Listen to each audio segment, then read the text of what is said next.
Olá todo mundo, no vídeo de hoje então a gente vai conversar sobre a primeira parte de O Sangue do Olimpo, do Rick Hale. Lembrando sempre então que este vídeo contém spoilers, eu vou destrinchar aí a primeira parte aqui, que vai até a página 232, contar o que houve com os personagens e falar sobre as divindades, monstros, titãs gigantes que aparecerem aqui, tá bom?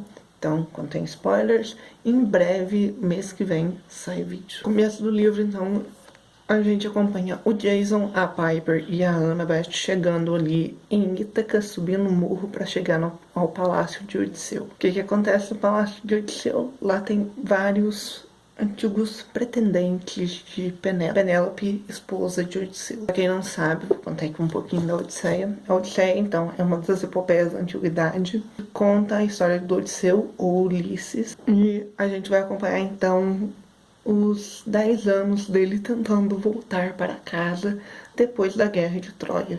Então ele estava ali na Ilíada, ele é citado. Na Odisseia nós acompanhamos ele tentando voltar para casa e acompanhamos também a esposa dele, Penélope, e o filho dele, Telêmaco, acho, vou colocar aqui, tendo que suportar esses vários homens ali tentando se apossar de Penélope, mas não só de Penélope, da fortuna, das riquezas do Odisseu. Então nós acompanhamos isso, nós acompanhamos também aquela história famosa da Penélope, que ela tecia uma coisa de manhã, durante o dia, e à noite ela ia lá e coisava pra me enrolando essas pessoas, porque ela ainda tinha esperanças de que o Odisseu voltasse para casa, porque todo mundo já tinha voltado. Nós acompanhamos o Odisseu, foi um dos heróis que visitou Calypso em Eurídia, então ele visitou ela. Ele tem problemas com Poseidon, ou Poseidon tem problemas com ele. Isso, um dia o Odisseu consegue chegar em casa, tá? Vou dar esse spoiler. E da Odisseia pra Ilíada tem vários livros, eu vou deixar aqui todas as epopeias que contam a Guerra de Troia. Só que, né, nós só temos contato com a Ilíada e a Odisseia, e na Odisseia a gente sabe como que termina a Guerra de Troia. Na Ilíada a gente não fica sabendo. Ilíada vai contar a ira de Aquiles, tá bom? Depois nós temos Eneida, só que Eneida é uma história de Virgílio e não de Homero.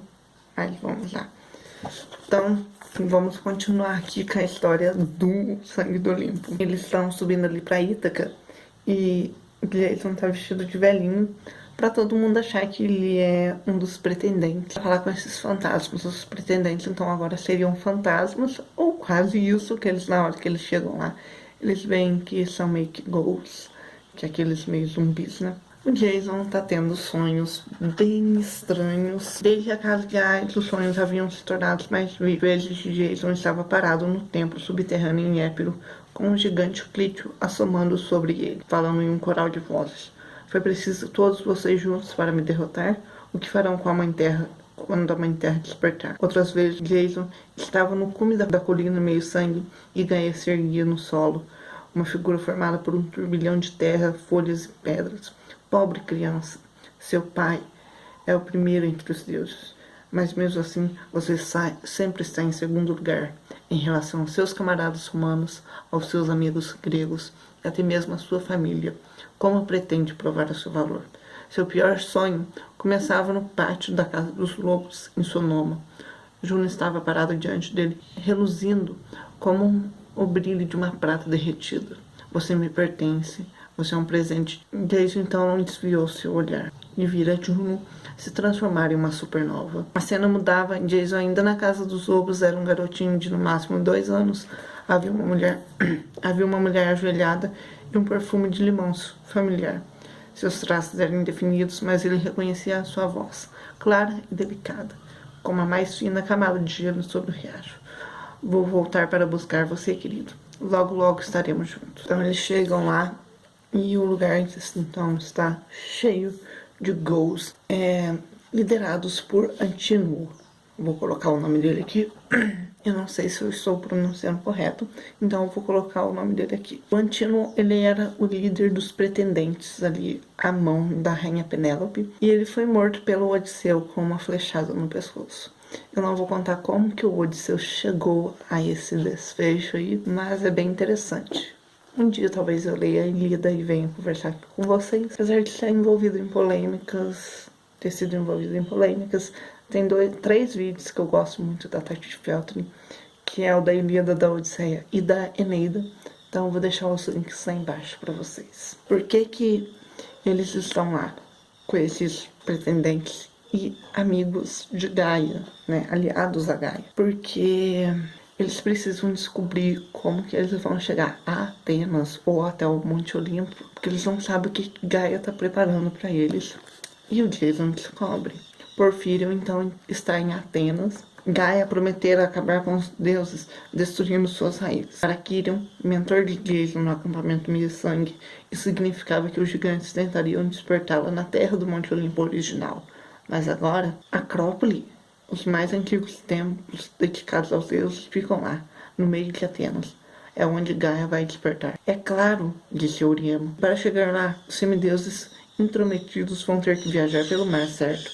Eles sabem que é perigoso voar sobre terra, o que significa que vão passar por esta ilha. Neste momento, eles terão que fazer uma escolha, certo? A rota mais direta, disse Euríbaco, seria rumo ao leste, a partir daqui pelo canal de Coríntio. Mas se eles tentarem ir por lá... Chega, você está falando demais, Euríbaco. O fantasma fez um ar de ofendido. Eu não ia contar tudo para ele. Só sobre os exércitos de ciclopes estacionados nas duas margens, os espíritos de tempestade furiosos no ar e aqueles monstros marinhos terríveis que Seto mandou para infestar as águas.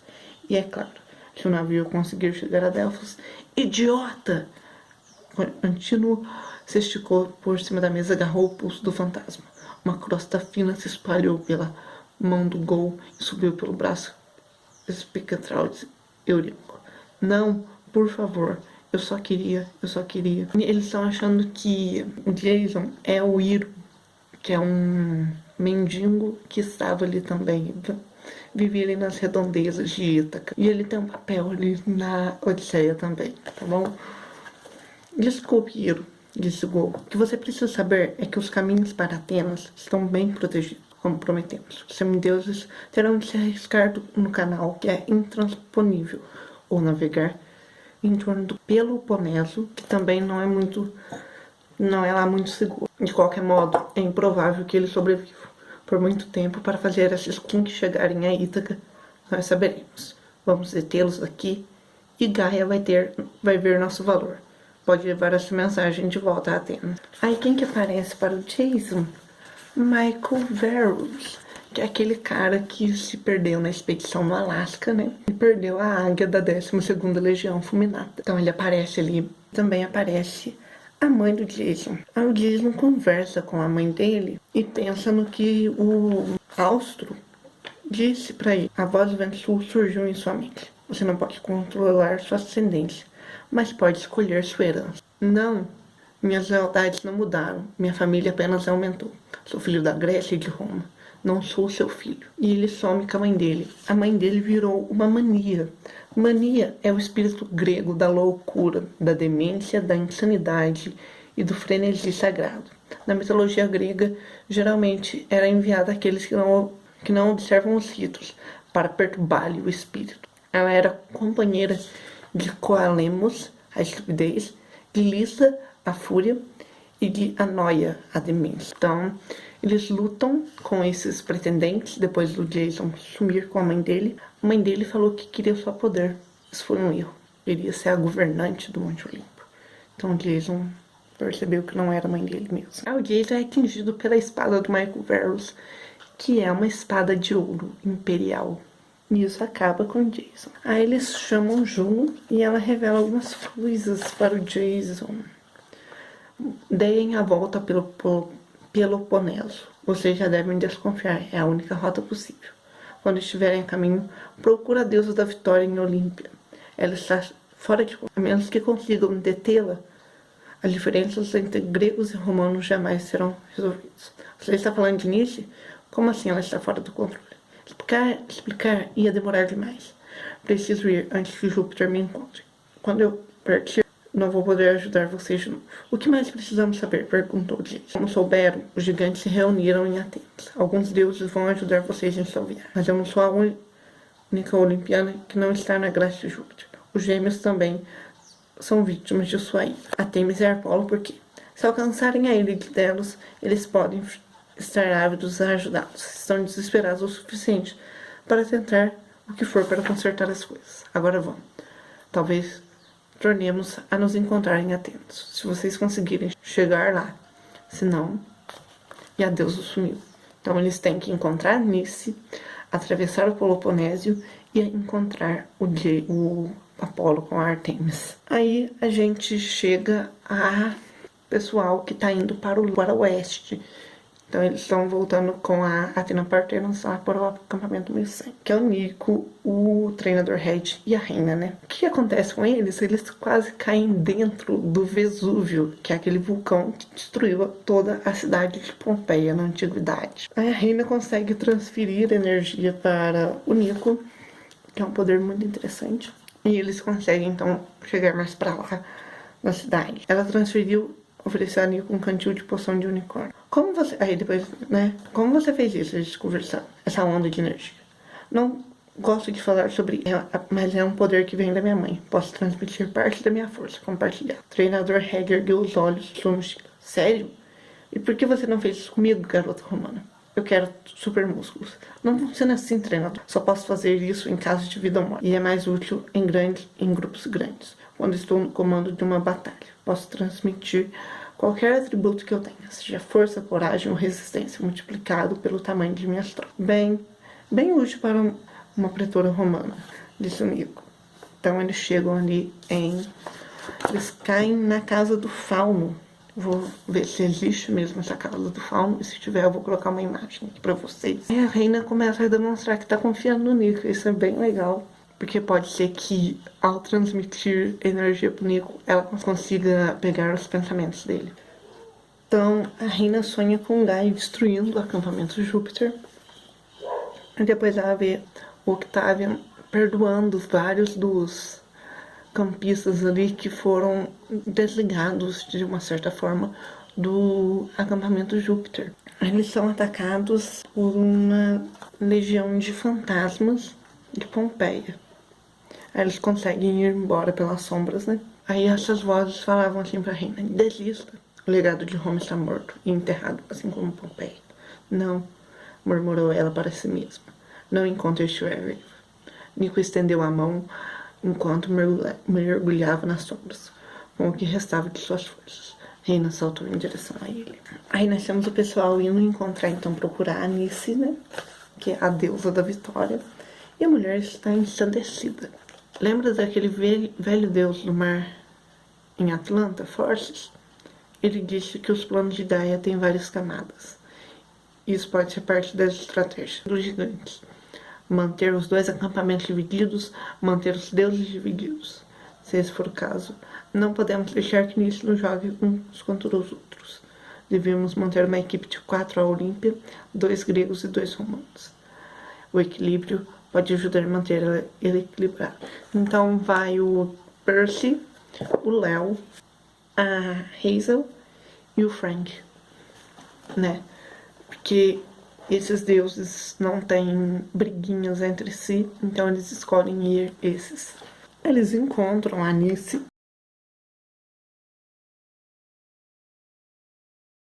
Deixa eu falar uma coisa muito legal. Dr. Who excitado. Léo jogou uma pedra no rio.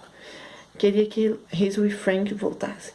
Ele se sentia meio constrangido andando com Percy. O motivo era não saber como puxar conversa com um cara que tinha acabado de voltar do teatro. Viu o último episódio de Doctor Who? Ah, é verdade.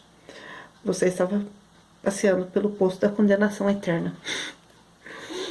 Esse livro foi escrito em 2014, mas a história se passa em 2010. 2010 nós estávamos...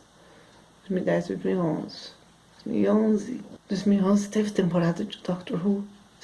Foi a primeira temporada do Matt Smith. Não, foi a segunda temporada do Matt Smith. Se teve temporada do Matt Smith naquele ano. Não sei, era o Matt Smith nessa época. Então eles encontram a Alice, só que ela tá bem loucona, gente. Ela diz que só vai ajudar um vencedor.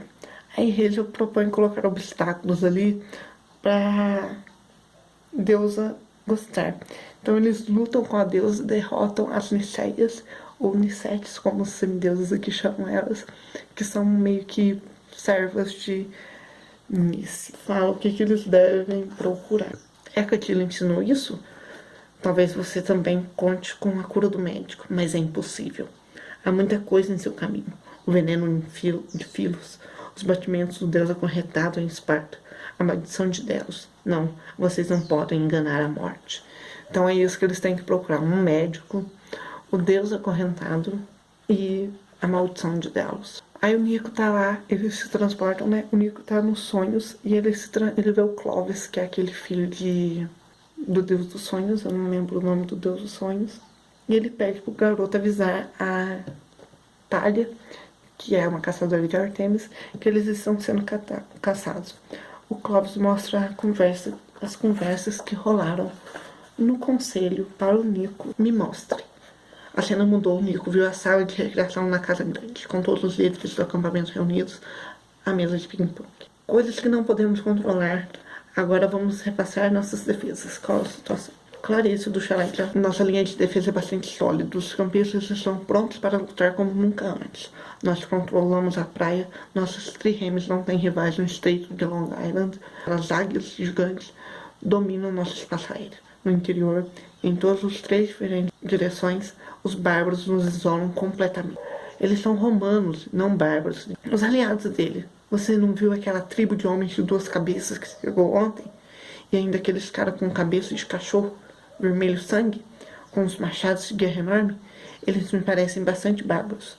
Teria sido bom se você tivesse previsto algumas coisas dessas coisas. O poder de oráculo não tivesse falhado quanto mais precisávamos. Não tenho culpa nenhuma nisso. Tem alguma coisa errada com o dono de profecia de Apolo. Se eu soubesse como resolver, ela tem razão, disse o Essolce, conselheiro-chefe do chalé de Apolo. Pôs a mão com delicadeza no de Clarice.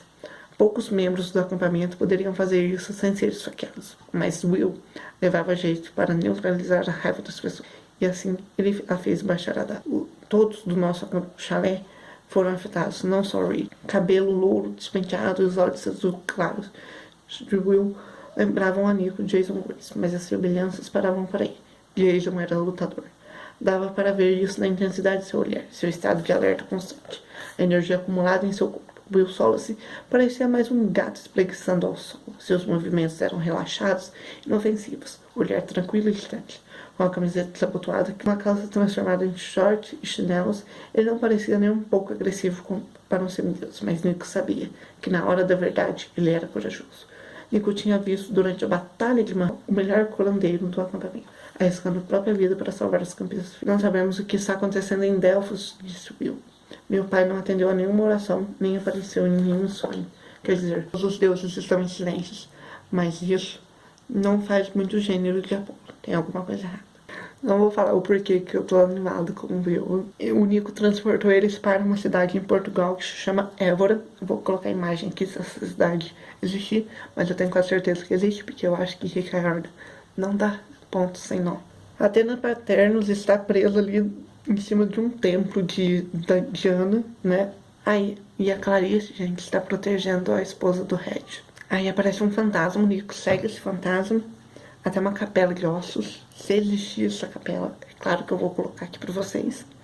E lá o Hades aparece para o Nico. Orion, como a constelação de estrelas, é o que tá perseguindo eles, né? Orion foi um gigante criado para se opor aos gêmeos Apolo e Artemis. Mas assim como a Artemis, ele rejeitou seu destino, buscou viver suas próprias regras. Primeiro tentou viver entre mortais como um caçador do rei Quios, mas ele não teve uns probleminhas com a filha do rei, ele mandou que o cegassem e o exilassem. Ele era cego. Logo depois do seu exílio, Orion conheceu Hefesto, que ficou com pena do gigante e construiu a ele olhos mecânicos, ainda melhores que os originais. Orion ficou amigo de Artemis, foi o primeiro homem que teve permissão para caçar com ele. Mas as coisas não deram certo entre eles. Como exatamente, não sei, mas Orion foi morto. E agora voltou como um filho leal de Gaia, disposto a fazer tudo o que ela ordenar. Ele é movido pela raiva e amargura. Você sabe como é. Nico teve vontade de gritar. Por acaso você sabe o que eu sinto?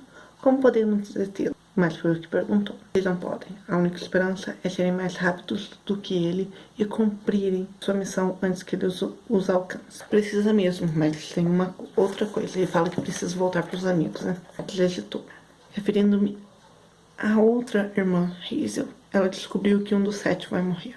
Ela vai tentar evitar isso que aconteça. E talvez perca de vista suas próprias prioridades.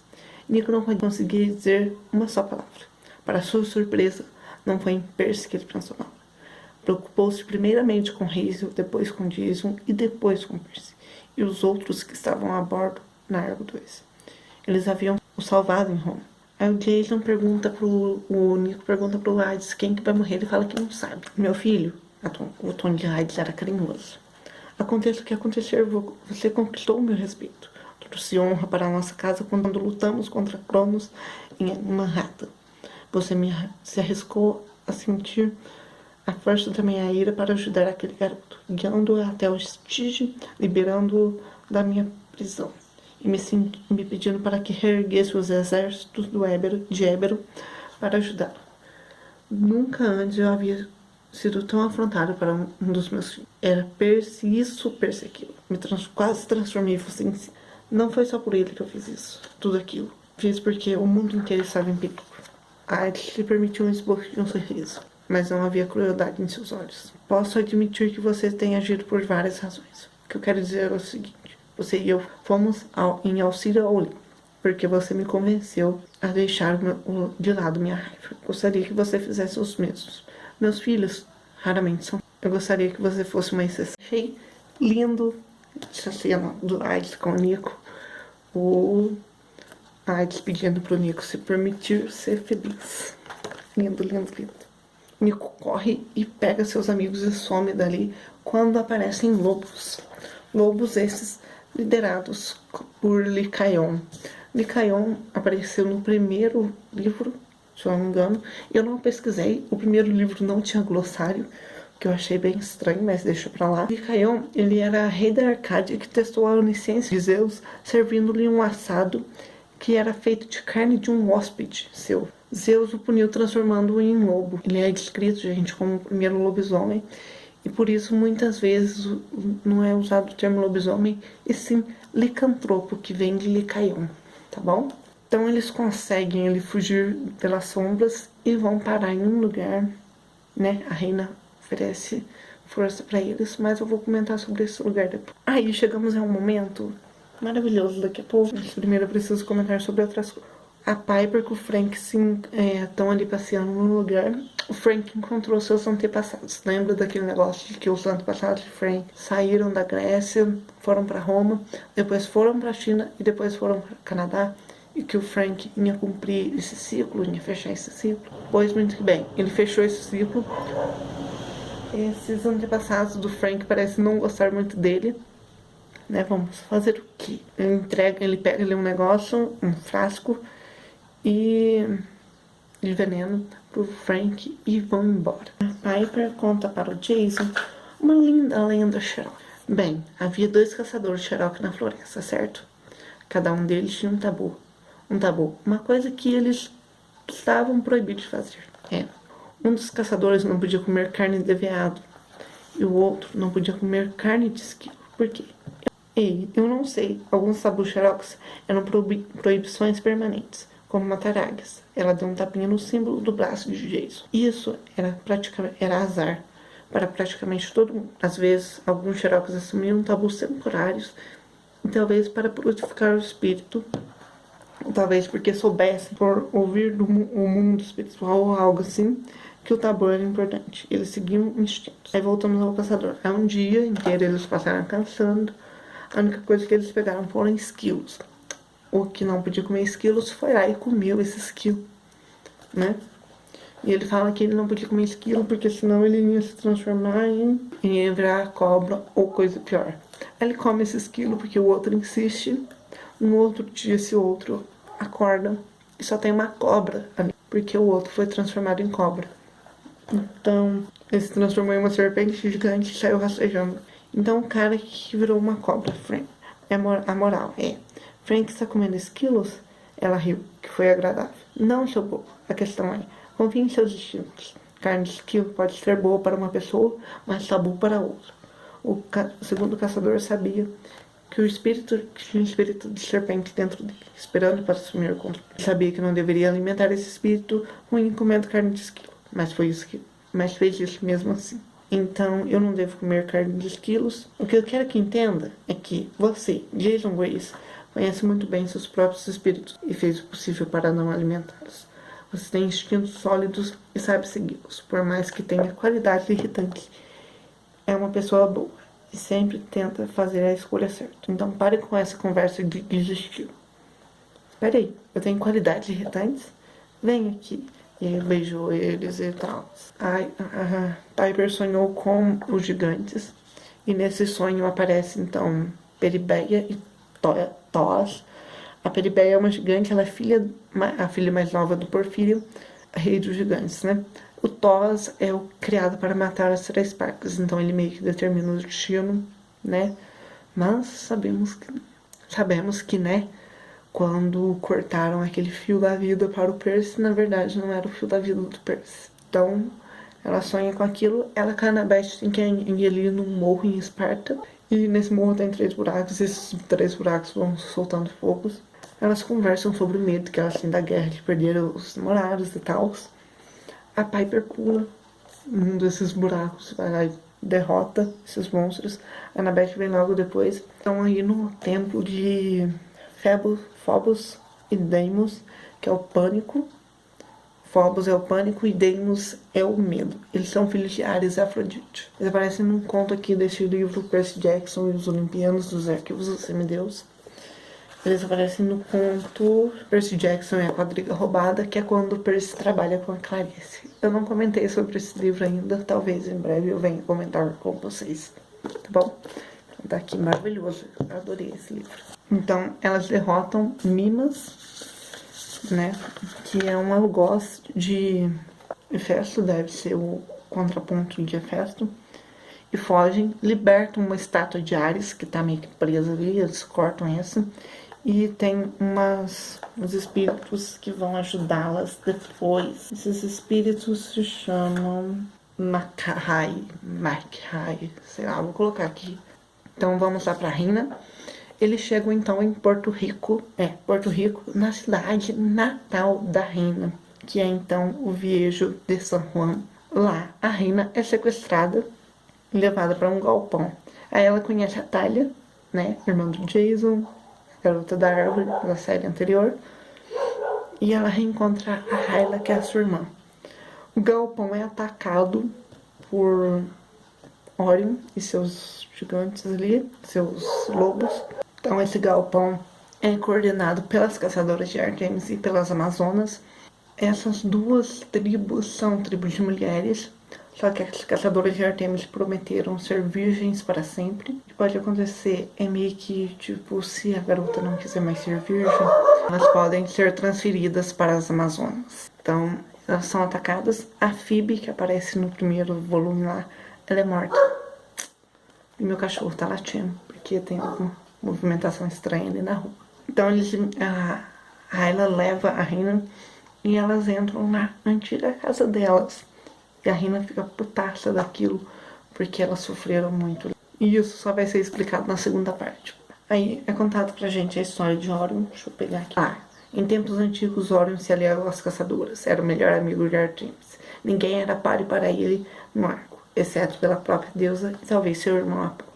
Até que Orion ultrapassou os limites. Apaixonou-se por Artemis. Sempre acontece com homens. Eles prometem amizade, prometem tratar você como igual e no fim só querem mesmo possuí-lo.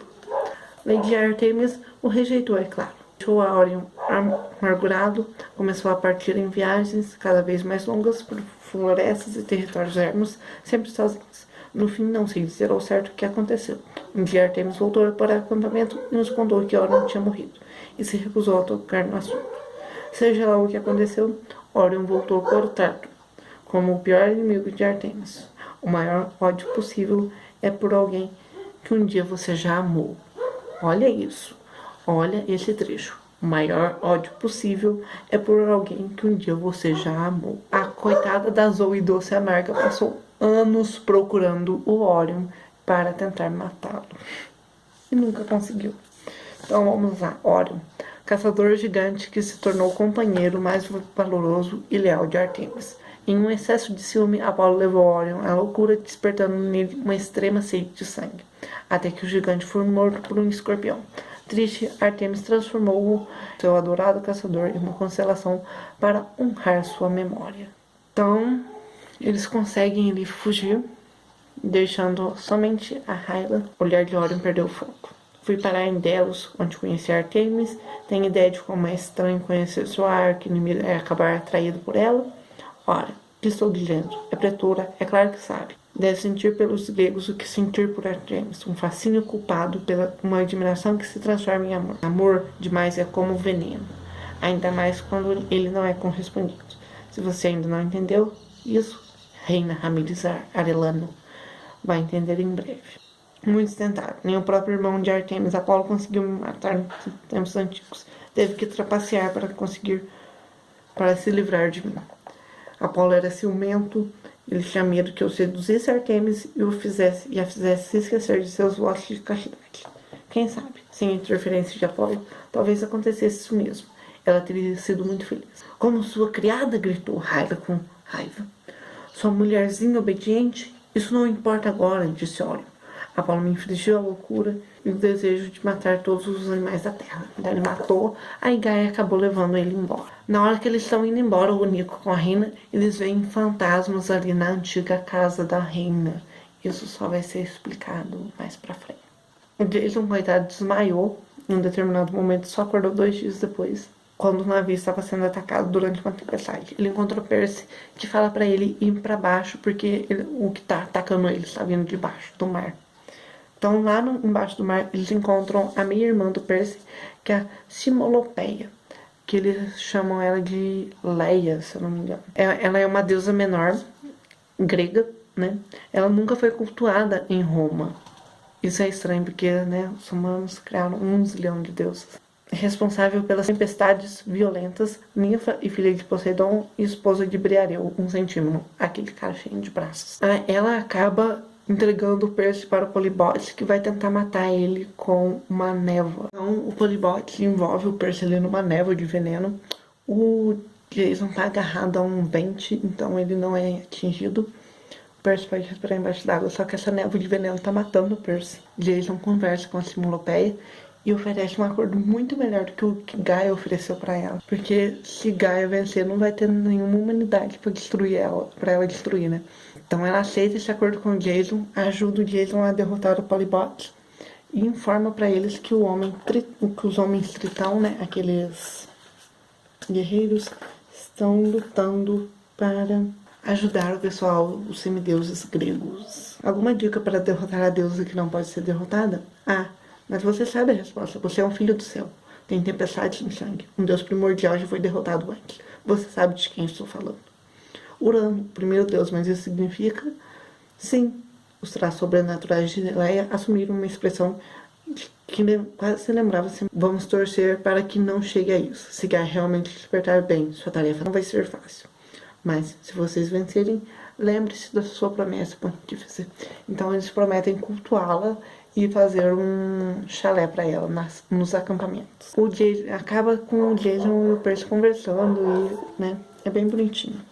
Se você for pensar, o Jason com o Percy, o ferimento do Jason, né, tava quase matando ele, tava meio que derretendo o Jason, acabou se sarando. Então é maravilhoso isso. Você o derrotou, cara. Você encontrou sua própria cura. Vamos ver como estar com o nosso barco. Então é isso, gente. Aconteceu aqui na primeira parte. Eu sei que este vídeo ficou gigante. Vou ter um trabalhão para editá-lo, mas eu precisava contar tudo o que aconteceu aqui. Então é isso.